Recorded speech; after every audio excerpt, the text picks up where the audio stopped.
Welcome, everybody. We here again. I'm Dr. Woods, and I'm with the one and only Mr. Antonio Bratcher. He's so silly. Always, Cut it. always. Cut it Hey, our out. topic today is finding your purpose. You want to give us some insight with that, Mr. Bratcher, with finding your purpose? I look. I don't have any insight at the moment, but I will start off by saying, man, today is a special day. Today is my mother's birthday. She's in heaven, October 23rd. So we always celebrate it with the kids. We let some balloons go early. And you want to talk about finding your purpose? Woo, man! How long it took us to get on this live? Yeah. I said, you know what? You was determined, and I wasn't gonna give up on you. Hey, so it must be a purpose behind it. So, man, I mean, the only light I want to share was, man. I always talk about purpose, man. Purpose. A lot of people don't know what their purpose is. You know what I'm saying? A lot of people don't even understand what their purpose is. But I just want to kind of talk about or highlight, man, when you do find your purpose, especially I know last time we talked a lot about work. And that's like you said, man, you're at work more than you are at home. So it seems like everything always go back to work. So when you talk about finding your purpose, man, like it just make things so much more meaningful and less chaotic and less stressful when you find your purpose. So I think that's ultimately what, no matter what direction these conversations go, that's ultimately where I want to kind of stay within them lines. Just understanding what your purpose is and how important it is in your day to day and making things, man, more meaningful and less stressful. Hey, I agree with that, man. You were talking about, I know you're like, what is he doing? Man, I can't judge you no more. So, In in the past, I've somebody been done like, text, I need to see you in my somebody office. text me and say, everything's going to work out. Everything is going to work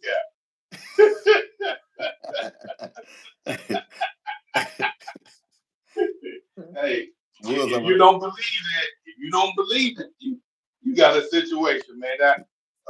Just to piggyback on what you're talking about, the death of your and the birthday yeah. of your mom. I mean, it's been a trying time for me on today. One of well, my very significant lady friend, her grandmother passed today. I Hmm. want to give prayers out to her and her family. Um, Pray that they are doing well as much as possible. And then on today, one of my fraternity brothers, he passed today. Good friend. Right. I mean, straight solid guy. You know what I'm saying? His name is Kenneth Newborn, and we call him New Baby. We just want you to know, we want you to take your rest and go mob and do everything that you got to do. We appreciate you. We appreciate God giving us the opportunity with all these people, man. So, uh, wonderful day, wonderful day. You know, you always got to look for the good in Yeah. bad situations, and that takes a lot of people don't know how to do that. Yep. Uh, Yep. Yep. we are here to make it do what it do. So I just want to get that out the way. And he used to always say, I call it blue fight, but his thing is always, get it up there, the blue fight. What are you saying? Get it up there, the blue fight. So, that's my shout out to him. Go mob in the house. That's All what's right, up. all right. All right, then we done got all that out the way, and we just gonna move on a little bit, man. Tell me what you got going on today, big dog. Man, whew, man. Today was a super busy day. Again, as always, one of them days I mark on the calendar, making sure that I'm always gonna celebrate my dupes, every chance I get, as well as my pop. So other than, man, just the normal day-to-day work, dealing with the family, dealing with the kids, and making sure we celebrate. That's about it, man. But I was looking forward to this conversation. And even when we talked about this, I ain't even put two and two together, like, it's my mom's birthday that day. But again, man, like you talk about purpose, man, sometimes you don't question why you line things up, you know what I mean? And again, I keep going back to the technical difficulties, but I was like, hey, it's a reason. It's the reason why me and you linking and joining in this conversation must be important for some reason. So we finna find out. Always, man. I mean, I can honestly say, with these conversations that I'm having, with you, other people, man, a lot of people is getting some very informative need from services and stuff like that. People are opening up and giving more topic, and just most importantly, man, they say, "Hey, man, I appreciate y'all just coming on sharing the knowledge because a lot of this stuff we don't know about." You know what I'm saying? They, from people to say that they don't that they didn't know a specific therapist or a specific counselor, a specific psychologist, psychiatrist, or someone that actually run programs that can give them the guidance Yeah. that they need. Yesterday I seen on the news they were talking about juvenile detention, mainly uh, the diversion program. Uh-huh. And so people, was in the news talking about, man, that stuff don't work. And even had somebody, talking about it, and what they was explaining is a lot of people get it misconstrued that diversion programs is really for low risk offenders, Yep. Yep. not for the high risk offenders. But this is where the education comes in. If you don't work in that environment, you don't know no difference. You just You know know. this is a person going to juvenile. You know Yep. what I'm Yep. saying? Yep. And those numbers are keep going up as we continue to see kids that we don't work with. Now they in their 20s and still doing what they was doing, and all we can do is just continue to provide them the best services that we can, and just hope and pray that something sticks. But you know what's crazy about that was what you said about education and information and and knowledge and all that good stuff, man. I had been doing this before I made it to the juvenile detention center, man. I just say roughly 15 years, man. And I everything I did was like after they started incurring charges and getting introduced to the system. So I dealt with the YDCs, the secure youth development centers, the level 3 residentials, the group homes, you name it. And I never dealt with a detention. So until I actually ended up running the juvenile detention center, that opened my eyes to a whole new world because I knew kids after they had got introduced to the detention and they got referred to my programs, right? So once I Right. walked into the detention, and you know better than anybody, man, I had to reset, change my perspective and my focus because you couldn't run a juvenile detention center the same way you ran a residential treatment facility. It's just two different caveats. You know what I'm saying? So yeah, that education piece is critical, man, because or that information piece, because I had no knowledge other than kids go in front of the judge and they go sit in the juvenile and then get referred to whether it's outpatient or a residential facility until I actually ran a juvenile detention center. I didn't know. I didn't know. Yep. Absolutely.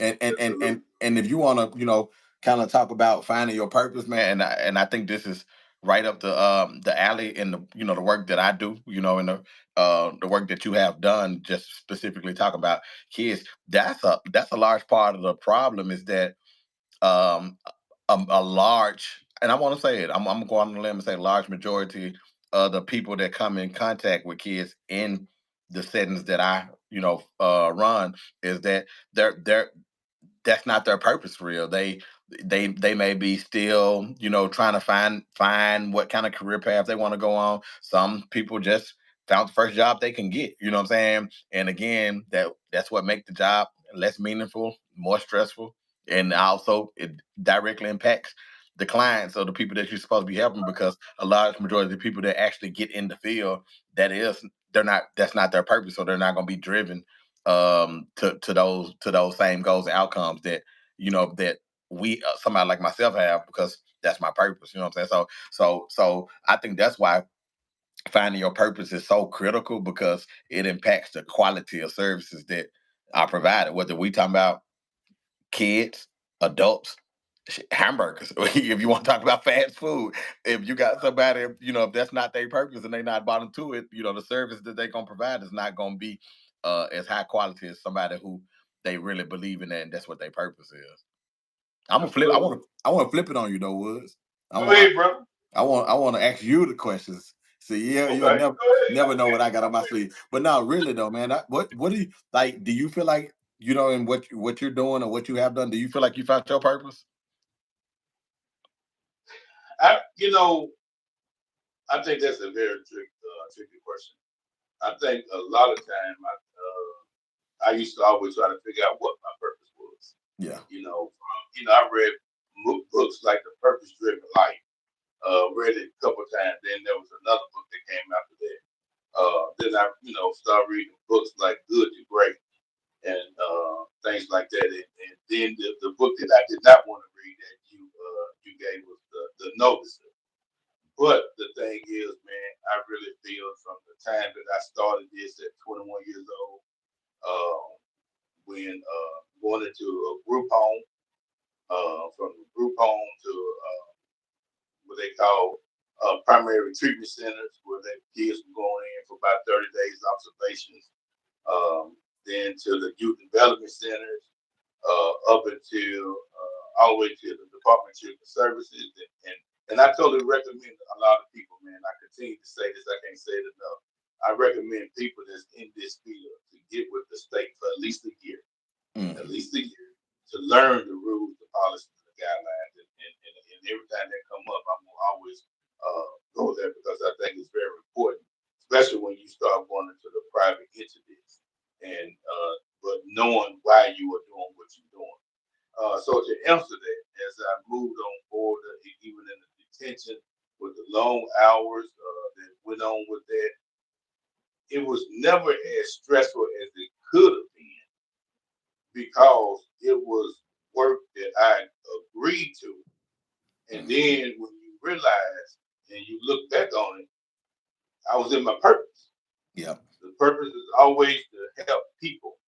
And helping the people was more than just helping the juveniles that were there. And it had to deal with the staff. And sometimes you felt like you was a father because you'd be like, man, how old are you? You know what I'm saying? Yeah. And even though they was an employee working for us, they still needed guidance. Yeah. You know what I'm Yeah. saying? So with all that, is my thing is what I pride myself on is being a manager of people. Before I finished school, I used to say that I was a change agent. Now I identify myself as an agent of change, which is two different things, which Yeah. means that as a change agent is something that you go and you just make a change within a company or something like that. As an agent of change, I look at myself as a change dealing with people, Yeah. dealing with both the company and how do you bring everything together to make things work better for the subordinates, the organizational leaders, managers, supervisors, and everybody that's being touched. And it don't just stop there. Sometimes as a agent of change, you sometimes you got to go back and look at people's policies and procedures that's been in place that have never been touched and that's outdated, and you trying to govern people in 2024 with some 1995 rules and theories and policies and procedures, and it is outdated. And we know that a lot of stuff that what we have come up to is you got to flow. You got to flow. You got to go with the change. You got to make the moves. You can't be set. You can't be stubborn. You got to be able to make them changes. As you want people to come in, you got to mimic what you want them to do. Yeah. Yeah. Makes perfect sense. Make perfect sense. What made you ask that one, bro? Well, I mean, just curious because again, man, even though it sounds so simple, you know what I mean, it's not that simple, and sometimes people assume, man. I always go back to the sports. Sometimes people assume just because you see an athlete that played 14 years and loved the game and blah blah blah or whatever. Man, when you talk to that person one on one, you'll find out that they probably didn't find their purpose. They just play basketball or play sports because that's what somebody drove them to doing, and that really don't make them happy. So I think a lot of times people assume. So I just was curious, want to know. I know I So, experienced firsthand when it comes. Go ahead. so do you think that if you had purpose, it'll make you happy? You Say said it that it again. wouldn't happen. What's your thoughts with that? Say it one more time. You said that if they was in a purpose, they said that they wasn't in a purpose and they wasn't happy. So do you identify in order for you to be happy that you got to be in your purpose, or you in your purpose you're gonna be happy? Not in order to be happy, you got to be in your purpose. But if if if something is your purpose, it ultimately will lead to happiness. Yes, I do believe that. Okay, I okay. do believe that. I do believe that What's because that? What's that old saying? If you love what you're doing, you'll never work again. you'll never work again. Yeah, yep, yeah. So so that's why I say that like when you talk about disgruntled employees, you know what I'm saying? You know what I mean? And sometimes, man, I think anything can lead to you being disgruntled, but a lot of times when you find disgruntled employees, there's a lot of people because they not in their purpose for real. You know what I mean? It's hard to be happy when you're not in your purpose. You know what I'm saying? So that's I do think that purpose does somewhat equate or equals or leads to happiness. Okay, Yeah, yeah. okay, Because when you talk about purpose, you're talking about fulfillment, right? You know what I'm saying? yeah, And like absolutely. every word that you could think about when you look at purpose, you know what I'm saying? I think it ultimately leads to some type of happiness. That's Yeah, a good. no matter how tough, what you chose to sign up for, no matter how tough it is, I think yeah, ultimately you know what I mean, you go to bed happier than you would if you was doing something that wasn't your purpose. Because you feel like that you touching people, you touching lives, and you making a change, and you making an impact. Most importantly, Yep, good yep, point. yep. Yeah, at some point, because it ain't necessarily got to be about people. You know what I mean? Yeah, like it got to be. It's something. And again, I don't have the answer for that, and I think that's why this conversation. I want to have this conversation. Why this conversation is important. Because what drives me, or or what makes something my purpose might be totally different than what it is for you. So yes, for me, it's the people side of it. You know what I mean? Like me helping people, me developing people, me teaching people, me being able to say, okay, I'm a part of this person's growth or success, whatever. But that don't necessarily mean that's what's the driving factor for other people. You know what I'm saying? You talk about sports, you know what I mean? I guess so in some shape, form, or fashion, it still leads back to a person. But sometimes, and I think about Kobe. I wasn't no disrespect nobody. I wasn't a Kobe fan while he was playing. But after he played in the NBA, I started to learn so much more about him. And Kobe is probably the definition when you talk about sports about finding your purpose. That was that was his purpose. You know what I'm saying? And it's evident and like the state, like basically how he is honored and still respected throughout the NBA and even a WNBA, women's basketball. But I think that was his purpose, and that's why he cherished the game and played so hard. And again, when you talk about that, the Lakers actually gave him a whole farewell season. They didn't. It wasn't even about how many games they won. It was just about we finna spend an entire season showing him how much we appreciate what he has done for us over. I think he played 19 years or something like that. So again, that's the ultimate definition of purpose when you talk about sports. Let me ask you this: as we talk about different changes, procedures, leadership, and all that, have you ever identified a situation that you've been in and it seemed like the task at hand was not going to get accomplished, and you had to continue to try something new until you really realize, okay, this is what's going to work in this situation. I had to process it. So you had to keep trying something until you realize what was gonna work in the situation or Yeah, that it would. yeah. Yeah, yeah, yes. I mean, I think that that's man probably one of the biggest pieces of what I deal with on a day to day.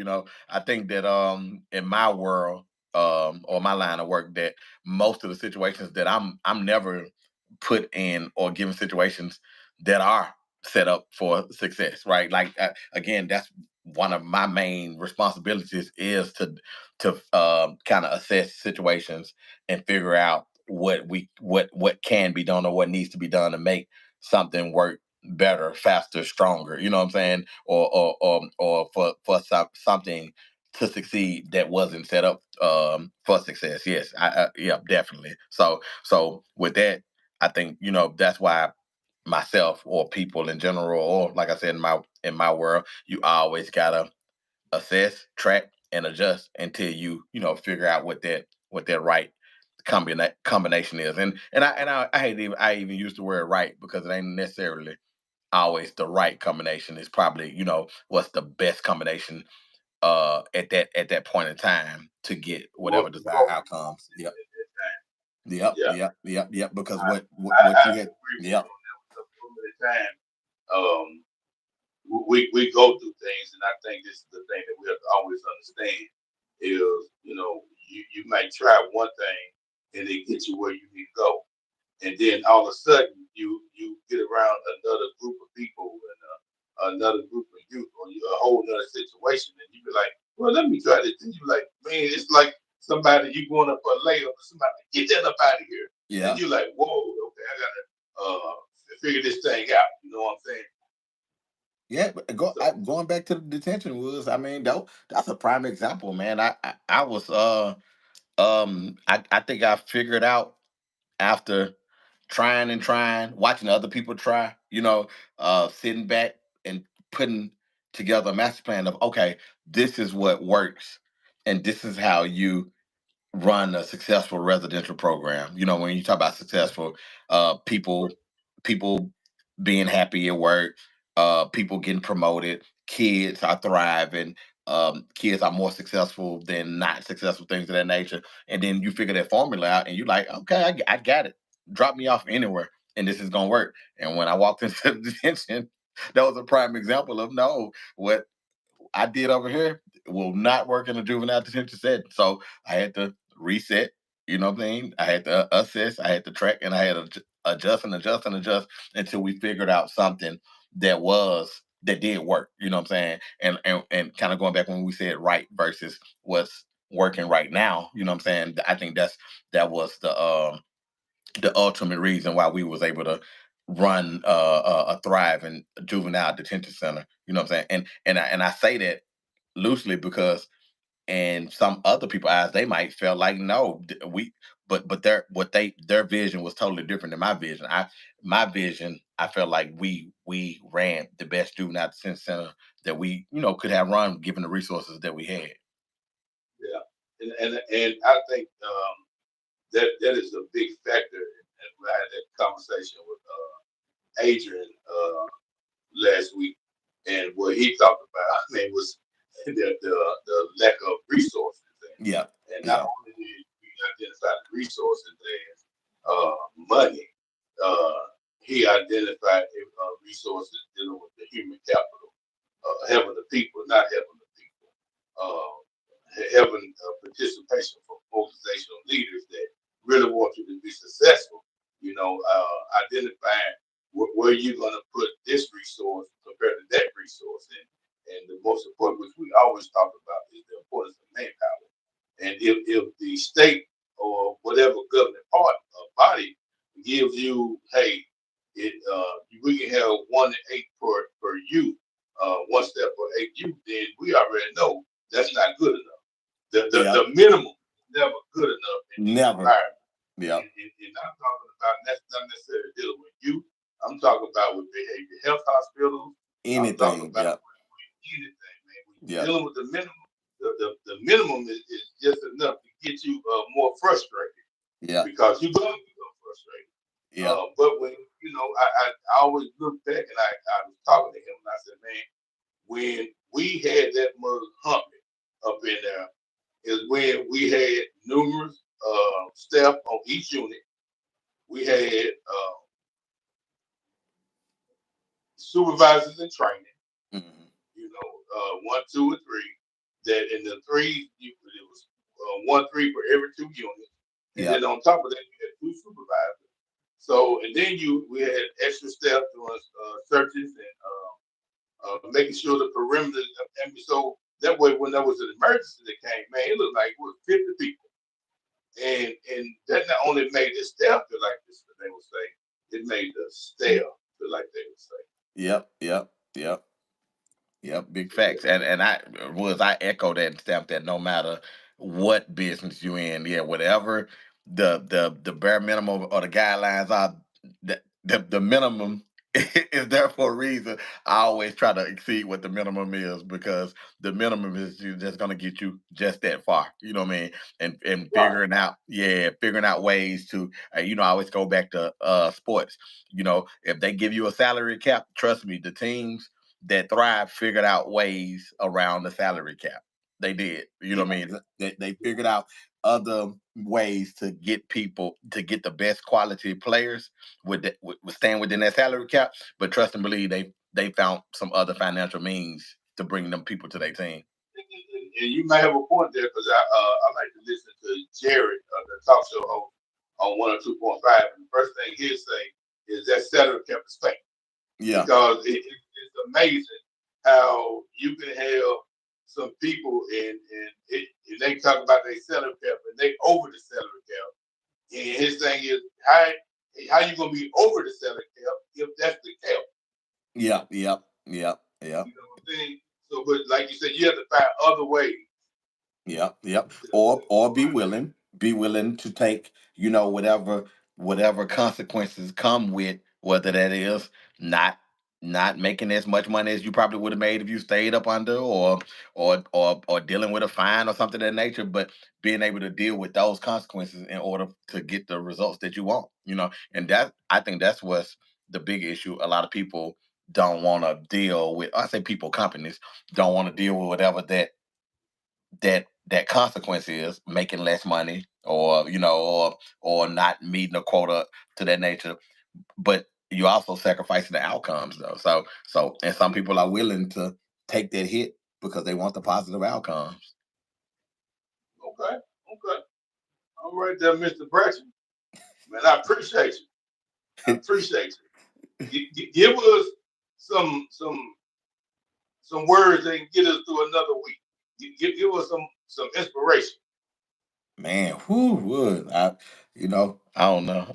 Let me try to dig deep. I don't know what I mean. We started off kind of talking about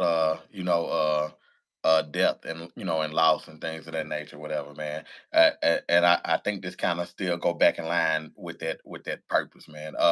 And I can speak about my mother and my parents in particular. You know, I feel like their purpose here was to I got five siblings, so it's six of us, and we all communicate. We all are healthy. We all are thriving in our own individual ways. And so even though I think about my parents every day. I miss them dearly. But however, they serve their purpose. You know what I mean? They raised their kids. They gave us the tools. They gave us the resources. All the things we talking about work wise. You know what I'm saying? Everything Right. that I do was I'm talking about from whether it be changing a tire or getting on the stove and preparing a meal, man. It's things that I learned from my parents, man, and that you know I'm thinking that they just doing what parents supposed to do, but nah, they was prepping me, man. They was prepping me. They was prepping my brothers. They was prepping my sisters. And again, at the end of the day, I think they knew. Of course, I didn't know. I was a kid, but that's what their purpose was to raise their kids and prepare their kids to be able to sustain on their own. You know what I mean? So I guess so if you want to turn it into words of encouragement or something that people could take away with that, just knowing tomorrow is never promised. I always be able to live your life to the fullest and cherish the things that people have instilled in you because they instilled it for you in you for a reason. I know we always talk about monetary things and we look for things that are like financial incentives and things of that nature. But man, like sometimes people give you things that may not be financial and when you look at it or monetary when you look at it, but when somebody can instill some knowledge in you that you can use in order for you to be able to sustain on your own, that reward is way bigger than any financial compensation that somebody can give you. That's what's up, man. I appreciate your time. I appreciate your knowledge as always, man. And I thank you for your inspiration. So as we get ready to get out of here, man, I want to give a shout out and give all the prayers to the newborn family. I know y'all going through some trying times right now. But our prayers are with you all. Thank you all for allowing us, mainly God, allowing us to help him as long as we did. Go mob to the brother. We thank you. And remember, to everybody else, small victories lead to small victory leads to greater success. I am Dr. Woods, and you have just been